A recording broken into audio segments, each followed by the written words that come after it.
Before we begin, if you are drawn to dark, forgotten stories of saints who walked through spiritual hell and never broke, this channel is for you. Make sure to subscribe, click the notification bell, and stay with me until the end. And as you listen, comment below how far you've reached in the video, so I know how deep these stories are reaching you. Because tonight's story is not about miracles seen by crowds. It is about a man who slept on stone, spoke to no one, smelled of decay, and yet terrified demons simply by existing.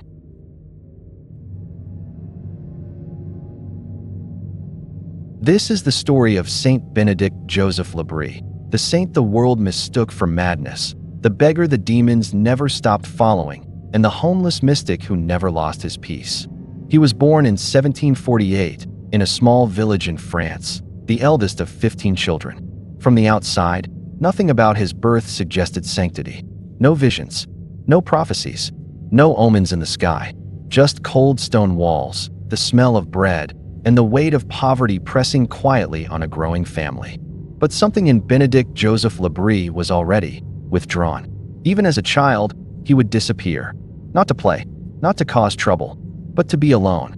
Villagers would find him sitting in abandoned chapels, staring at cracked crucifixes, whispering prayers under his breath, like someone already exhausted by the world. His siblings laughed at him. Adults shook their heads. They said he was strange, too quiet, too serious. No one imagined this silence was already being tested. By the time Benedict reached adolescence, his inner life had become violent, not outwardly, but inwardly. He was assaulted by thoughts he didn't understand, sudden waves of despair, fear with no visible cause, a heaviness in prayer that felt like something watching him rather than listening. And then, the whispers began, not voices with sound, but thoughts that did not feel like his own. You are wasting your life. You will fail. God is silent because he has turned away. Benedict did not tell anyone. He thought this was simply what holiness felt like. At 16, he tried to enter religious life. He believed monasteries would quiet his mind, shelter him from whatever followed him in prayer. But one by one, every door closed. Too weak, too sickly, too intense, too unstable. Rejection after rejection carved something deep into his soul.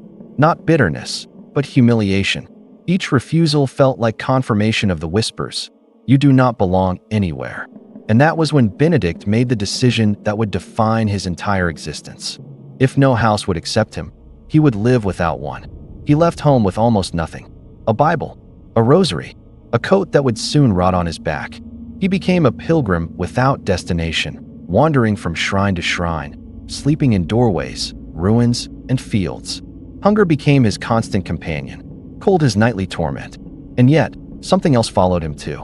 Witnesses later said Benedict often stopped suddenly while walking, as if someone had spoken beside him. His face would tense, not with fear, but with concentration. He would grip his rosary tighter, lips moving rapidly. He was not praying to God. He was defending himself. As the years passed, Benedict's appearance deteriorated. His clothes were infested. His body was covered in sores. The smell around him was unbearable. People crossed streets to avoid him.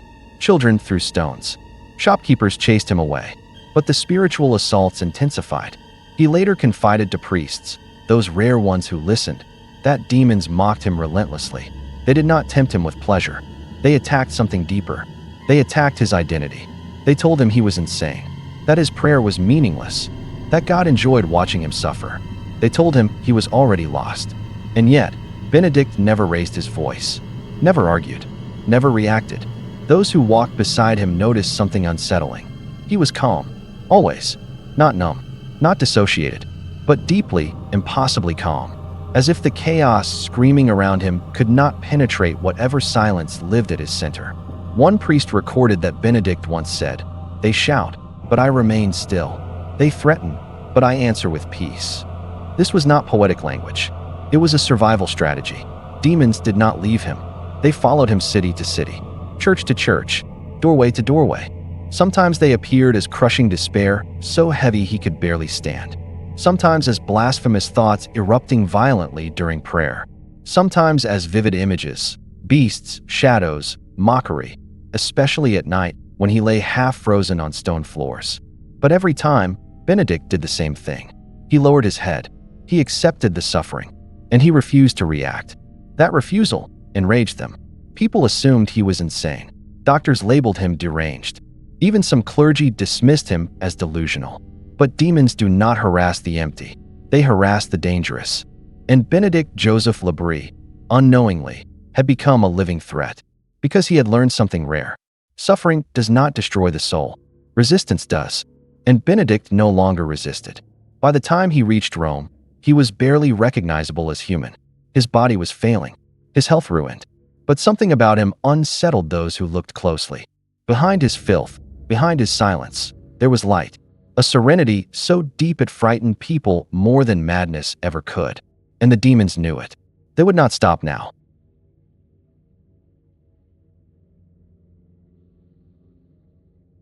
Rome was not kind to the forgotten.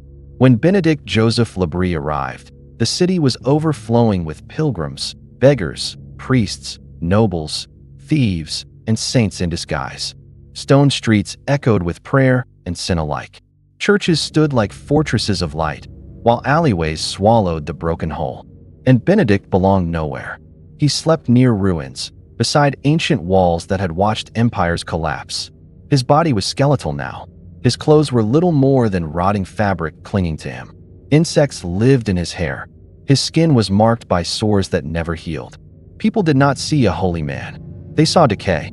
Yet every morning, Benedict dragged himself into churches, kneeling for hours, unmoving, eyes half closed, rosary clenched like a lifeline. That was when the attacks became open. Not just thoughts, not just despair, but presence. Priests later recorded that Benedict often trembled violently during prayer, not from illness, but from something else. His lips would move rapidly, then stop. His breathing would change. His face would tighten as if listening to something no one else could hear. And then, stillness. Complete, unnatural stillness. Witnesses described it as disturbing.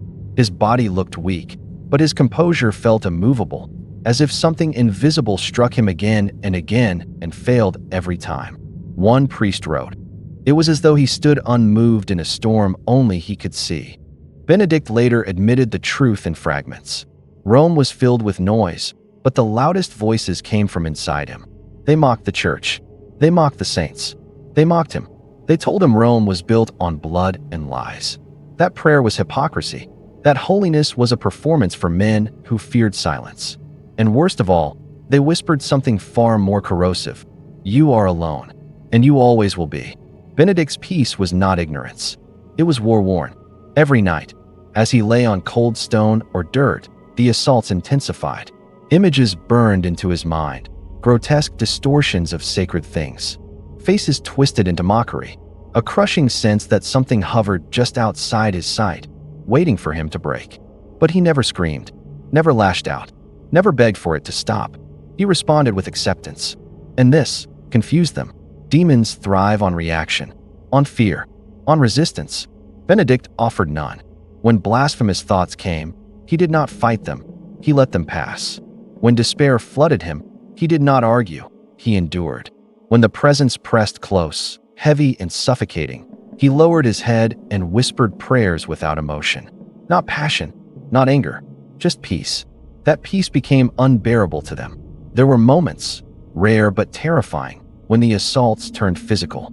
Witnesses saw Benedict collapse suddenly during prayer, his body hitting stone floors hard enough to draw blood. Doctors assumed epilepsy. Others whispered possession. But priests who examined him quietly said something different. "He is not taken," one said. "He is being attacked." The distinction mattered, because possession removes peace. Benedict never lost it. Rome tried to classify him. Hospitals rejected him. Monasteries refused him. Beggars avoided him because something about him felt heavy, as if standing too close meant brushing against something unseen. And yet, strange things happened around him. People confessed suddenly in his presence. Hardened sinners wept without understanding why. Children stopped mocking him and grew silent instead. He never preached. He never taught. He absorbed. The demons noticed this shift. Their strategy changed. If they could not disturb his peace, they would try to corrupt it. They whispered false humility, urging him to despise himself. They tried to twist suffering into pride, suggesting his misery made him superior to others. This was the most dangerous phase, because holiness can survive pain, but it rarely survives self-deception. Benedict sensed the trap. In one recorded confession, he said something chillingly simple. "They wish me to look at myself. I refuse." So he did what he always did. He disappeared further. Less speech, less eye contact, less presence. He became almost invisible. And yet, the assaults grew more violent. There were nights when Benedict did not sleep at all. He sat upright, back against stone, rosary wound around his hand so tightly it cut into skin. His lips moved constantly, not always in words, sometimes just breath. He later said those were the moments the demons came closest. Not screaming, not raging, but whispering calmly, patiently, as if time itself was on their side. "You will die like this. Unremembered, unloved, pointless." And Benedict answered them without sound. "So be it." This response marked a turning point, because the demons realized something horrifying. They could not take him. They could not break him. They could only follow him. And that made him dangerous beyond measure. By the time Benedict had spent years wandering Rome, priests quietly began to protect him. Not publicly, not formally, but subtly, allowing him to pray longer, leaving bread where he might find it, watching him, not as a curiosity, but as a mystery. One priest wrote, "He seemed closer to death than life, yet more alive than any of us." And still, the war was not finished. In fact, it was approaching its most intimate phase. Because demons do not retreat when losing. They wait.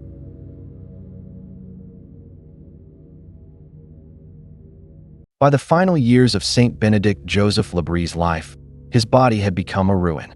Not suddenly, not dramatically, but piece by piece, quietly, mercilessly, like a building collapsing inward. Years of hunger had hollowed him. Disease nested in his lungs. His legs swelled and failed beneath him. His skin cracked and bled. Infection followed him like a shadow that never left. And yet, Benedict did not ask for relief. He did not pray for healing. He prayed only that he would end as he had lived, undisturbed in his surrender. That was when the attacks changed. No more violent images. No more overwhelming despair. No more dramatic torment. Instead, absence. God felt distant. Prayer felt empty. The rosary became heavy in his hand, not with consolation, but with nothing. For a mystic, this was the deepest cut of all, because pain can be endured, but meaninglessness cannot. Benedict described this period to a confessor in words so simple they terrified the man listening. "I feel nothing, and they tell me this nothing is the truth." The demons no longer shouted lies. They offered interpretations. They suggested that his peace had been illusion, that all his suffering had been wasted, that the silence he felt now was proof that heaven had never been listening. And worst of all, they spoke gently, night after night. As Benedict lay barely breathing in church corners or doorways, his mind replayed every rejection, every humiliation, every unanswered prayer. The demons stitched them together into a single message: "You chose wrong." They did not accuse him of sin. They accused him of futility. This was the final strategy: to convince him that peace itself was meaningless, that acceptance was just another form of escape, that his life had been a misunderstanding. And Benedict listened, not in panic, not in fear, but in exhaustion. Witnesses noticed a change, not despair, but deep, unsettling quiet. Benedict spoke even less. He moved only when necessary. His gaze often rested on nothing at all. People wondered if his mind had finally broken. But priests who sat near him felt something else entirely. A presence so still it felt sacred, as if something immense was passing through him, slowly, invisibly, like a tide drawing back before the end. There were moments when Benedict whispered words that no one understood. Not prayers, not confessions, simple acknowledgments. "Yes, I am here. I accept." It was unclear who he was speaking to, but the demons were listening, and they were running out of time. As death approached, Benedict's body could no longer endure the nights outdoors. He was taken in, reluctantly, quietly, by those who sensed the gravity of what was happening. Even indoors, the attacks continued, not as visions, but as temptations to despair. The demons urged him to regret, to look back, to mourn the life he never had, because regret would fracture his peace. And fracture was all they needed. Benedict's final inner battle was not against evil. It was against self-pity, and he refused it completely. One witness recorded that during his final days, Benedict smiled faintly, not in joy, but in recognition. As if he finally understood something the demons could not touch. That peace was not a feeling. It was a decision. The silence deepened. Not empty, but full. Full of presence. Full of completion. The demons did not leave. They watched. They waited. And for the first time, they were powerless.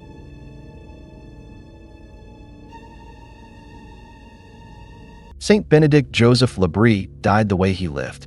Quietly. Without witnesses. Without resistance. On April 16, 1783, in Rome, his body, ravaged by disease, starvation, and years of exposure, finally gave way. He was 35 years old, younger than many who mocked him, younger than those who dismissed him as a wasted life. There was no dramatic struggle, no final speech, just a slow exhale and stillness.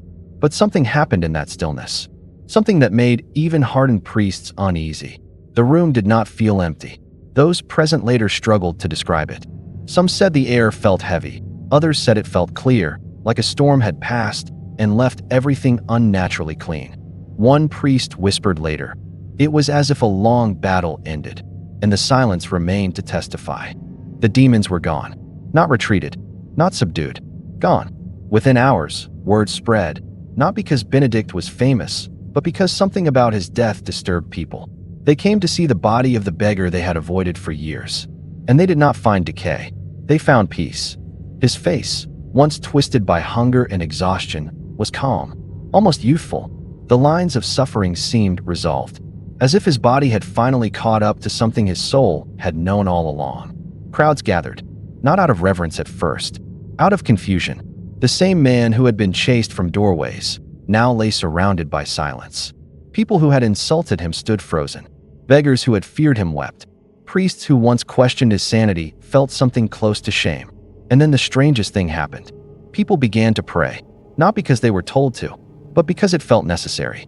Accounts record that miracles followed, not dramatic spectacles, but quiet restorations.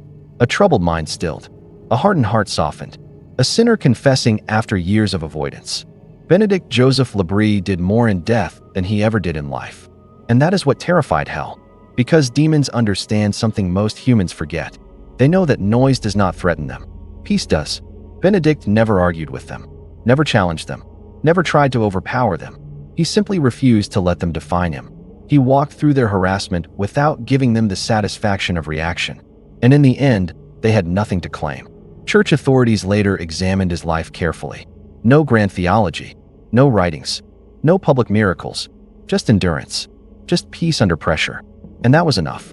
He was canonized, not as a scholar, not as a martyr, but as the patron saint of the homeless, the rejected, and those who feel spiritually assaulted in silence. People who suffer without explanation. People who are attacked inwardly while the world looks away. Benedict Joseph Labre teaches something terrifyingly simple. That holiness does not require recognition. That suffering does not need explanation. That demons lose not when they are fought, but when they are ignored. And maybe that is why his story still unsettles us. Because it forces a question most people avoid. If everything were stripped away, comfort, validation, meaning, even feeling,